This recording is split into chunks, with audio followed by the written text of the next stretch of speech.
Morning ஒரு 10:00 கிளம்பணும் அப்படின்னு சொல்லிட்டு பிளான் பண்ணி எல்லாம் எடுத்து வச்சுட்ருந்தோம். இந்த 50 நாள் எப்படி போச்சு அப்படிங்கிறதும் தெரியல. மூணார் வந்து நிறைய நெகட்டிவிட்டியும் கொடுத்துருக்கு, நிறைய பாசிட்டிவும் கொடுத்துருக்கு. எல்லாருக்குமே வாழ்க்கையில் ஒரு சில அப்ஸ் அண்ட் டவுன்ஸ் வரும். அந்த மாதிரி ஒரு டவுனான சிச்சுவேஷன்ஸ் தான் எனக்கும் ஒரு 60 நாளைக்கு முன்னாடி. ஸோ அதிலேருந்து எப்படி வெளியில் வர்றது அப்படின்னு தெரியாமல் ரொம்பவே கஷ்டப்பட்டேன். அதுக்கு ஒரு பெஸ்ட்டு மெடிசன் வந்து அம்மா வீடாக தான் இருந்துச்சு. அதுக்கும் மேலே மூணார்லேருந்து நீங்கள் எல்லோரும் எனக்கு கொடுத்த சப்போர்ட் தான்.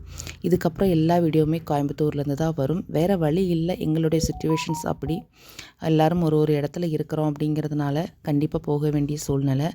ஸோ கிளம்பியாச்சு. மூணாரில் வந்து சின்ன சின்ன ஷாப்பிங்லாம் முடிச்சுட்டு வர்ற வழியெல்லாம் மழை தான். கிட்டத்தட்ட வீட்டில் வண்டி ஏறினதுலேருந்து நான் மறையூர் வர்ற வரைக்குமே நல்லாவே மழை பெஞ்சிட்டு இருந்துச்சு. இடையிடையில நிறுத்தி நிறுத்தி வீட்டு வந்ததுனால வீட்டுக்கு வர்றதுக்கு பார்த்திங்கன்னா நைட்டு ஒரு 8:30 9:00 அந்த மாதிரி ஆகிடுச்சு. ஏன்னா பசங்க இருந்தாங்க, ஒரே வாமிட்டு, எனக்குமே வந்து கொஞ்சம் ஹெல்த் இஷ்யூ. ஸோ அப்படியே கிளம்பி வந்தாச்சு. வீடியோ பிடிச்சிருந்தா லைக் பண்ணுங்கள்.